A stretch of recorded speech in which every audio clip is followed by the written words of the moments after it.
an important message for the following area. In California, southern Sacramento Valley, excessive heat warning in effect until 11 p.m. Pacific Daylight Time Sunday. What? Dangerously hot conditions with high temperatures of 105 to 110 expected. Where? Southern Sacramento Valley. When? 11 p.m. Pacific Daylight Time Sunday. Impacts. Extreme heat will significantly increase the potential for heat-related illnesses, particularly for those working or participating in outdoor activities. Additional details.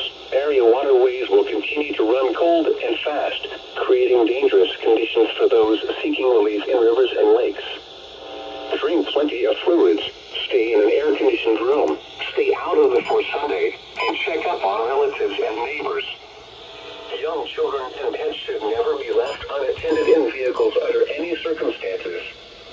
Take extra precautions if you work or spend time outside. When possible, reschedule strenuous activities to early morning or evening.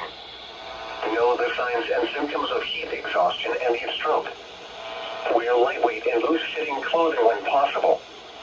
To reduce risk during outdoor work, the Occupational Safety and Health Administration recommends scheduling frequent rest breaks in shaded or air-conditioned environments. Anyone overcome by heat should be moved to a cool and shaded location. Heat stroke is an emergency. Call 911.